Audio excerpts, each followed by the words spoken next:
Welcome back to another episode of Deep Thoughts with a Deep Voice, brought to you by El Taco.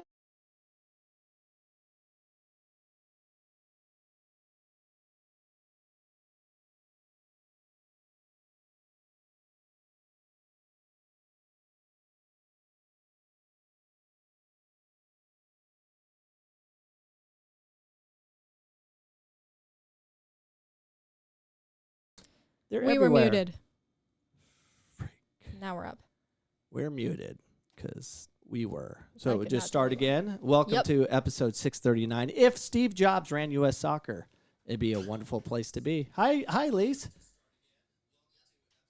Are you? We oh, figured we're she was going to sorry. tell us we were muted.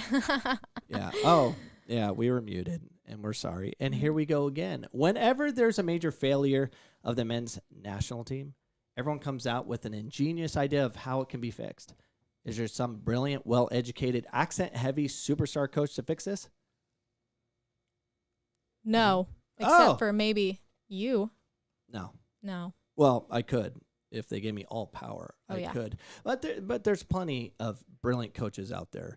They're everywhere. Do you know the secret formula to help save U.S. soccer from the repetitive cycle of losing when it matters? What's your solution? Please comment below and let us know what you think. Wouldn't it be nice to have someone like Steve Jobs running U.S. soccer?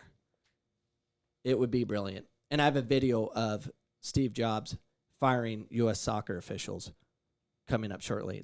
It's awesome. I think I have the solution. It's pretty simplistic and ingenious at the same time. And U.S. Soccer makes a deal with BioSteel, and we finally have a chance to compete at the world stage on the men's side through our latest national team called the ENT. What's ENT? I don't know. Do you know? No one knows. Finishing off our show, we will maybe have Deep Thoughts with the Deep Voice on, but first we must pause for a commercial break.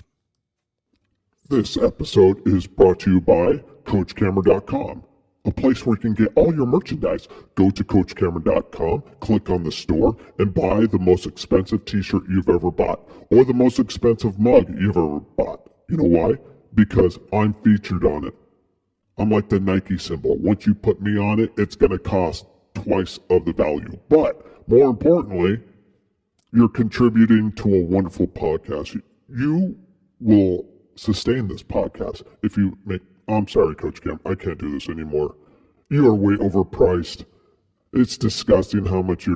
I'm not overpriced because I give great content. Go ahead and overprice yourself to CoachCameron.com and buy things, which would be awesome. If you're joining us for the first time, please subscribe to our YouTube channel, which is youtube.com/Coach Cameron Soccer, and watch our podcast from there. So if you found us on Facebook, Twitter, please go to YouTube, subscribe, and hit the notification bell so you are notified when we are on, which is Sunday, 7 p.m. Mountain Standard Time. If you can, that'd be appreciated. So let's get right to it. So like we said, U.S. men's national team fails, and what happens? We get some accent guy from Great Britain telling us how to do things. And his name is Tim Bradbury. He's the director of coaching for Eastern New York Youth Soccer. You know why you should listen to this brilliant man?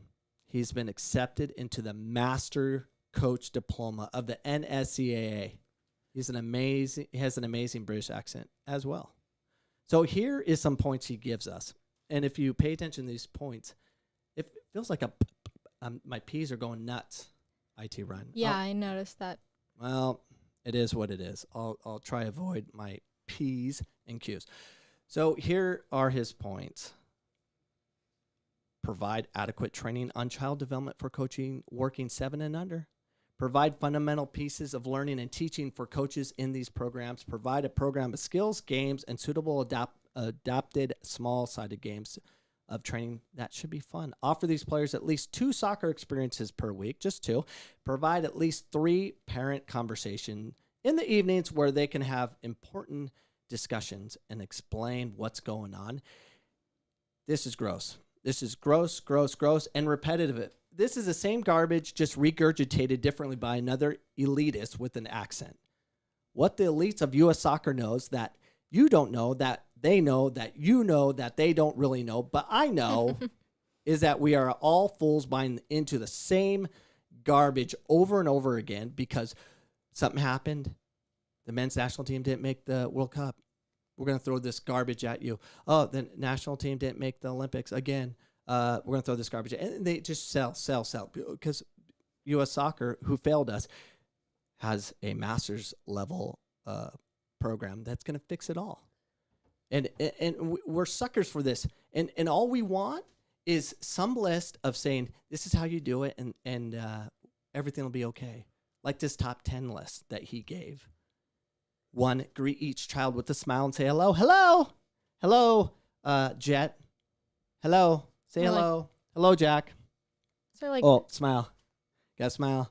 human decency is what that is. Well, yeah, that's what you should do anyways, but it's number 1.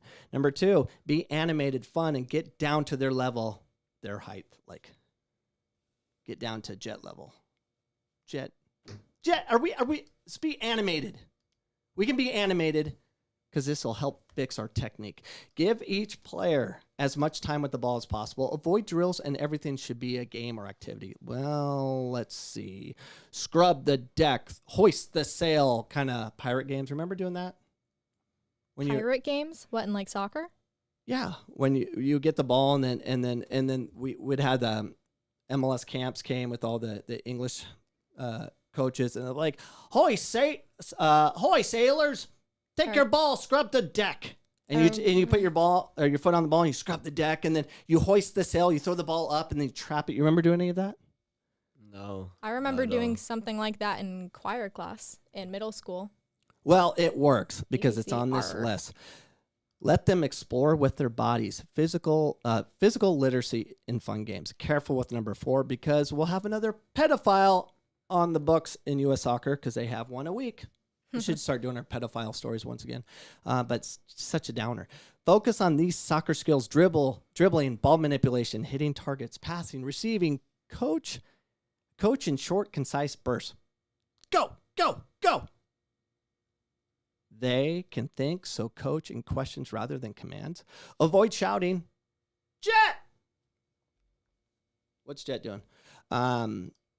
They are not many professionals. Avoid formal stretching and running with no ball. You are the most important coach they will have. Do all you can is to be great. Okay, so there's our top 10 or whatever. We're saved. If we listen to this master level coach from England, we're going to fix it all. We'll get to the next World Cup. We'll get to the next Olympics. I believe this is how we do it. Is this the secret formula to get us to the World Cup and actually compete and win? Comment below and let me know if this worked for you. Is this the secret to success, or is this the same old message told a bit differently by self-proclaimed masters level coach in soccer? Here's my solution. First, fire all U.S. soccer representatives.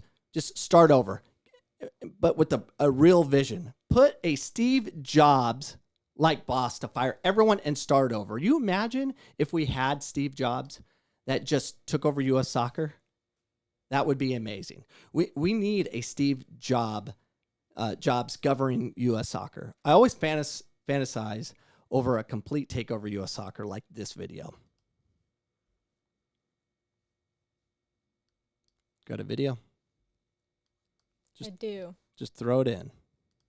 Computer's fighting me. Here it is. Share our enthusiasm and care for the vision of this company. No. I'm not understanding. Get out. What? And get out. What? You're done. What are you gonna fire me? No! I already fired you! Why are you still here? Share. That was awesome. That scene was so powerful to me. You imagine going in, Jack, to U.S. soccer. And I don't even know where I think in where are they at? Chicago, and just go fire all of them. That would be. What do you think? That would be brilliant. This is my mandate in my home. Is if Steve Jobs esque person just came down and just went nuts on every soccer club, every DOC, and said, if any kid, any child enters your program and cannot manipulate the ball, you're fired. You're fired already. Get out. You're collecting money for what? You imagine going to jiu-jitsu or something and you never learned how to do an armbar? You're just in jiu-jitsu. You better just know how. That's kind of what soccer is like. Let's play the video of Jack and Cody doing the one-footed rainbows. So this video, this manipulating the ball. This is a mandate in my house. This is the way it should be.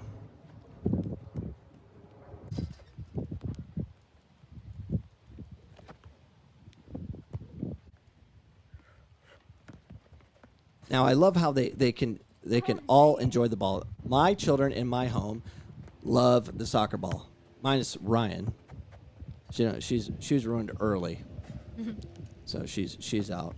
And Jet, I don't think there's a shot either. He's sleeping on the couch. But that's creative. That's important. All right, you can turn that off. But that's what soccer clubs should do. You should turn kids on to the game by allowing them to learn, be creative with the ball, to be able to do certain things in games so they can feel justified paying the amount of money they pay you people. It's insanity. We need a Steve Jobs psychopath taking over U.S. Soccer and just go nuts on every soccer club. If they're not producing kids, if they cannot manipulate the ball and they don't create these standards, they should be fired. Exactly how Steve Jobs did it in that video. Which, by the way, Ryan, we're gonna make a reenactment of that. I'm excited. I'm Steve Jobs, and I'm gonna Good go luck. nuts. It's going to be fun. So what do you think we should do? So I think we should do this. Change the point system completely at the youth level. 1, create value for connecting passes. Every pass that is made, create a value. And 2, decrease value for the goals. Don't make that the end all. So I've done this before. It's more fun. It's good at development. I don't know exactly which age you should do it, but let's just say all youth. Let's start rewarding for every time they pass the ball to their team. So you could do simply like this. 1 point for passes in the defensive half, 3 points for passes connected in the attacking half, and 5 points for a goal. And then you would have games to be like 200 to 280. You have people doing the flip charts and stuff. I did this. I've done this before. I've covered this in my podcast. I did this in a spring league with the Arizona Hammers Rec League. I had crazy parents went from screaming, go forward, kick the ball, blah, blah, blah, to yelling at their kids to go backwards and make passes. So what do you think? Is this a good solution? Would kids develop in that kind of game and structure? Comment below. Let me know. What do you think, Jet? Who's passed out? How about you, Jack? I think it would help a lot of kids develop better skill. Yeah, and the thing is, you can't control the crazy parents. They're gonna scream and yell and do whatever they're gonna do. So let's stop. Let's stop fighting with the parents as much. Educate them, but change the game so that at least they're screaming the right thing or something. At least telling their child to look up, connect it to your team, because if you just kick it to the other team or out of bounds, we lose the ball, we can't get points, kind of thing. Does that make sense? That's real change. That's a good rule, but U.S. Soccer does this. When you have a goal kick, everyone has to start at half field, and then they'll run full sprint and kill each other. Concussion. Don't head the ball. Those are the things they do. U.S. Soccer is not. They're not strong enough to make decisions like that. Of course, things I'm saying would probably upset a lot of people. Oh, that's not soccer. Whatever. You know what? But a Steve Jobs-esque thing to do would say, shut up, you're fired. I fired you already. You're not part of this. Get out. We're done. Kind of thing. Forward movement. I like that. So I have a suggestion for you parents. You can actually take control of your child's development through creating your own scoring chart and track performance and get your child to develop in a certain way that will allow them to grow in the game and be prepared for the next level, because the next level is you can't lose the ball. If you lose the ball and give it to the opposition, you're going to be countered fast. Any bad pass, regardless of where it is on the field, you're going to be countered. You're going to have to run 80, 90 yards to deal with that and probably, maybe get scored on. That's a big deal. You can't lose the ball. You have to have a thought. You have to really be intelligent with your thinking. And you can't if you don't go through the process of development as in the youth. You got to connect the pass to your team. And I get there's a lot of other things that, you're probably thinking, like, what about this? What about that? We don't play soccer in this country. There's pockets, but we don't. And the thing is, we have to get everyone playing it a certain way so everyone develops, and then our top athletes will do well for us at the U.S. national level. That's what I think. So check this video out, video number 2. This is El Rojo, how I track stats. So this video is Jack playing in a 6v6 league on Friday nights, and you can see how I'm connecting or putting down the points, and I'll actually show you Excel spreadsheets soon, showing how crazy I can get with it. But every pass matters, every connection matters. Every time he takes away the ball, that matters. Every time he passes the ball forward, backwards, that all matters, especially over time. You need to be able to see what exactly is going on in his development and record the stats so you can have a record of their development. That's what needs to happen. Now, you can find this full video on my YouTube channel. You can just search it. You'll find it. Or email me at coachcameronpodcast@gmail.com, and I'll send you the direct video and any of the Excel spreadsheets I'm about to show you. So let's turn that off. And El Rojo, what do you think about having your stats tracked? What was your experience of me tracking your stats? I know it helped a lot, but yeah. Why we stop? Do you know why? Because you were developing and I got tired. Oh, it's a lot of work. No, I need to start tracking you again because there's certain areas of your game we need to fix and you have to track it. So didn't you used to have like an app for that with the little soccer ball where you flipped them back and forth? Yeah, but I couldn't get the parents to understand how it worked. And I didn't understand it.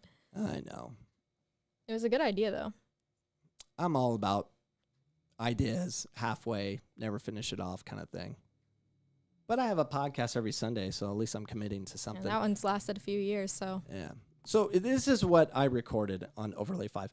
I would record the date, the number of players on the field, whether it's 11v11 or 6v6, who they played, final score, goals scored, time allocated, and how much time Jack played. I would record passes going forward, backward, successes, total fails, number of opportunities, and created averages. I even got crazy with it with Overlay 6 by adding 10-yard sprints, towards the ball, takeaway assists, dive-ins, blocks, block shots, fouled, committed fouls, out of position, 50-50, moves attempted. I would record everything. And I think this is what really helped Jack. And let's have a real conversation with my son, El Rojo, as we bring on El Rojo. Rojo! Rojo! Rojo! It's on repeat mode. Yeah, sorry, I wanted to hear it again. No, it's too loud. But that's the El Rojo. So we're going to talk. So about, I think a year ago, I can't remember. COVID's got me all messed up. Jack, very technical. He can see the game very well. Offensively, he's very good. But defensively, he wasn't defending at all. And it was embarrassing. So I decided to start tracking everything. And he would have on the overlays, you saw it was like TA, which is takeaway, and then TAA, takeaway assist. So every time Jack would take away the ball from the opposition, I would mark 1. And then anytime he had a takeaway assist, meaning he was 5 yards around the ball, I would give him a takeaway assist. And I would record that, and I would show him, hey, you had 1 takeaway. And how did that make you feel when I would say, hey, you only had 1 takeaway in this game? Yeah, I remember that too. I think it made me feel bad about myself. Good. I hope it did. Because I would compare you to others. I would actually record his teammate, Nathaniel, at the time, was tearing it up. And he would have like 8, 9 takeaways, just solo takeaways. He's all over the place. And I'm like, Nathaniel's had 9 takeaways. You had 0 or 1. And And it was a lot of it on work ethic. And then when I was tracking them, I would actually give you your data Yeah. before every game of updates of how many time you connected passes and all that. But I would highlight what mattered, which at the time was takeaways. So your game changed. Were you like really paying attention like defensively because you knew I was tracking you and you're about to get stats? Why? I have no idea, but Pure manipulation. Incentive. There was no incentive. He just knew I was going to record him. Oh. I don't talk to Jack about the game much. You know, I a little bit, but I'm not like the nut job parents like I saw poor Jets football league, the Litchfield flag football, where these parents are just during the game just pulling the kids. It's like, you need to do this, and you gotta and look, you got Practically walking onto the field. Yeah, and just blocking like my shot. trying to figure out it, which happened yesterday. You weren't there, but it's just these parents should feel like you got to be successful in the Litchfield football flag championships, and they're nuts. So you got to change the rules because you can't fix them. You're not gonna fix crazy. I tried. I just getting a lot of, screaming and yelling, but it changed things. And now I'm noticing another weakness in your game. What is it? when I lose the ball, I don't go get it. Yes. So I'm going to manipulate Jack by recording how many times when he loses a ball, whether it's a pass or even a teammate of his, anytime there's loss of possession, is Jack immediately sprinting back to get the ball back. And then I can mark him. Hey, Jack, you lost the ball 3 times and you didn't go try to get the ball back. That's a problem, but math can fix it. You don't have to be like screaming at your kid. What are you doing? You do work hard. No, just track it and then give it to him. Hey, 3 times you had an opportunity to try to get the ball back and you chose not to. Your teammates are doing like 6 or 7. You're at 0. Do comparisons like that. It's real. I don't know what it is about handing a piece of paper with that. I'm not sure. Anything else, Jack? Any thoughts on that? No. You got to get better, man. Yeah, I know. I know it helped. Okay. Because You Well, need to ask better questions. maybe. who, me? No, Oh. you're not the interviewer. You're the interviewee. Yeah, I could ask better questions, but I'm not. U.S. Soccer youth national teams return to play with BioSteel. This is how we do things. From Chicago, this just came out a couple days ago. U.S. Soccer youth national teams program is returning to the field with a series of BioSteel YNT regional identification centers this spring, following a pause of the YNT programming due to the COVID-19 pandemic. U.S. Soccer is hosting BioSteel regional ID centers to strategically located markets across the country. BioSteel is the official hydration drink of the U.S. Soccer and is committed to helping the federation find the next generation of U.S. men's national team and U.S. women's national team players. It's BioSteel. It's what you drink. That's what's going to save us. What's it made out of? Like, is this an energy drink or like another Powerade, Gatorade It's crap? a Gatorade, just a new name or whatever, but it's going to find the next generation because BioSteel. if you drink this BioSteel and you can handle it and harness the liquids and it goes throughout your muscles, you can run longer and harder, you'll win. You'll get to the next Olympics, I believe. So the U.S. Soccer's fighting hard, but if we just had a nut job like me, in power, where I could just fire people and cut people, like fire the whole U23 men's national team. Just fire. You're done. You can't even play MLS anymore. You just get the freak out of here. You're fired. You know, that kind of pressure. And then you'll get like an iPhone. 1 button. It's amazing. You would receive an iPhone? Well, no, Steve Jobs. Oh, gotcha. He didn't do anything other than threaten people. We need to threaten U.S. Soccer in a great way. So let's go to overlay 8. We have a U.S. Soccer ENT, which stands for Extended National Team, coming from Chicago. A week and a half ago, the 2021 U.S. E national team will be determined during the U.S. Soccer ENT Open, a fully online qualifying tournament, which will be played or just played April 1st to the 9th. So we have our first. Oh, you could do it. You're not good enough to play in the men's national team, but you might be good enough to play for the ENT because you're on the Xbox. Why isn't he good enough? Because he puts 15 hours a day on the Xbox. That's his path. You need to start working harder with your fingers so you can make the ENT and make our family proud and sport the uniform. I Come mean, on. maybe he'd get more time with his feet if you were more open to driving him halfway across town to ghettos. Sounds like he's getting some good playtime. Actually, the South Phoenix area we're going now, it's much better. It's actually it's revitalized. You judged too harshly too quickly? Well, that's where I was. It's so out of character. I used to live on Broadway and South Phoenix, so 35th Avenue and Broadway. And that was the hood. I would hear at night. I could hear what's that old Wait, is that Grandma and Papa's current house? No. I thought you lived there. No. No, there's not nearly enough This is rooms when in I that was a house. kid. It was when I was a kid. My mom took me and my brothers, and we lived with our grandparents, which was 35th Avenue and Broadway. Mm. And it was right next to a lot of cockfighting happened. Like you could hear, cockfighting in the middle of the night, just killing each other. Did you Anyways, ever try it? what? You ever try it? No, it's against the law. So that's what's going on. What do you think about this ENT? Comment below. Let us know. Do we even have anyone watching the show right now? I didn't market it at all. We have about 6 people. We Well, started with 11. Hey, We scared them off. maybe because we were muted. So seeing that there's no questions, no nothing,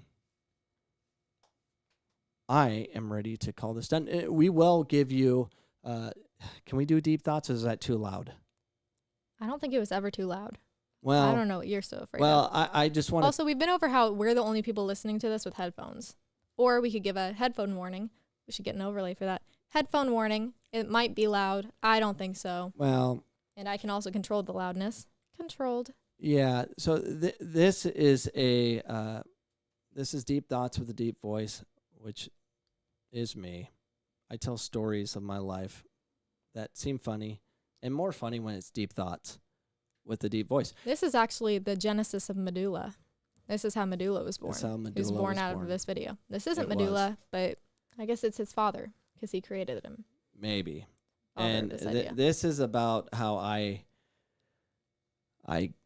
got in trouble Whoa, don't spoil it. eating the wrong thing, and I got confused because I don't know Spanish very well. But thank you for tuning in. I hope you enjoyed this show, and you'll definitely enjoy Deep Thoughts with Deep Voice. But please visit and listen to our daily podcast Monday through Friday on my advice on youth soccer, development for parents, coaches, and whomever, U.S. soccer in particular. You can find me on iHeartRadio, Google Play, iTunes, or wherever else podcasts are found, or go to CoachCameron.com when it's up for direct access to this content. See you next Sunday, 7 p.m. Mountain Standard Time. Thank you, Jet, IT Ryan, El Rojo. Thank you for being here, and enjoy this Deep Thoughts with a Deep Voice, and we'll see you next week. Welcome back to another episode of Deep Thoughts with a Deep Voice, brought to you by El Taco Tote. Have your tacos today at the El Taco Tote. Only one location on 35th Avenue in Camelback, right next to Grand Canyon University. Have a taco today, El Taco Tote. I'm going to tell you my innermost, deepest thoughts when it comes to racism. I am white. I have Hispanic heritage. I'm 25% Latino, but I speak no español. Un poquito. I don't know enough. I look white. And I went to the El Taco Tote and I experienced racism in the most deepest forms of my stomach and intestines. And this is what happened.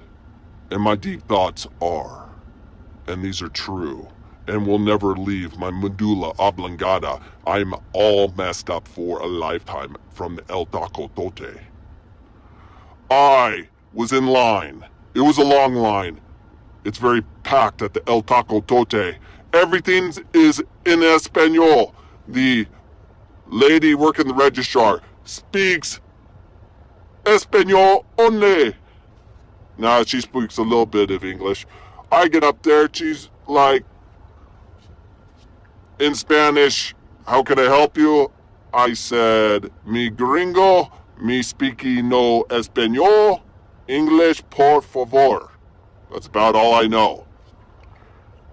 In her broken English, she said, how can I help you? I said, I want 3 tacos. And I pointed, and everything in Spanish, I want those tacos. And underneath it says, tripas. So I said that, and she looked at it, and she goes, tripas? I'm like, yes, tripas tacos. For some reason, with my gringo brain, I thought tripas meant 3. I wanted 3 tacos. 3 tripa tacos are very expensive. It's the most expensive taco meal, so I'm figuring, okay, I'll take the tripas. I'll take 3 tacos and pay $16 or whatever it was. It was the most expensive tacos. I'm like, that must be good. But the picture showed steak, carnitas. It was gonna be beautiful. Bonita. I'm learning Spanish now. And I'm waiting for my tripas tacos. Tripas. 1, 2, tripas. And I'm waiting for them. And they take forever and ever. And finally they come out, and I take a bite, and it's like crunch. It was like bacon. I'm like, what, they burn it? I couldn't complain because I only spoke English. So I left with my tripas. And I'm so hungry, I'm just powering through. And then I went to Grand Canyon University, where there was a soccer camp with my son. And I was sitting with the other parents who were Hispanic, and they're looking at my meal, and I'm crunching through it, and I'm like, these are the worst tacos I've ever had. They're like looking at it, and they're like, you got tripas? I'm like, how do you know I got tripas? There's only 1 left. I'm like, what do you mean tripas? They're like, tripas. You know what tripas are? I'm like, I thought I just got 3 tacos. They're like, no, the tripas is small animal intestines. As I'm taking the bite into my tripas taco, my 3rd taco, I spit it out. I'm like, you gotta be kidding me. Why would this cost so much? It's because it takes longer for them to clean all the crap that's in the intestines. Crap! And who says they cleaned it well? Because this gringo ordered it. They probably left a lot of crap in the intestines. And I powered through those stupid things. And they made fun of me all night. And for the rest of my life, every time I see them, they're going to talk about the tripas. And I'm made fun of all day long. For my lack of knowledge, or my deep thoughts for all you gringos. If you live in Phoenix, Arizona, learn Espanol, por favor. I am out.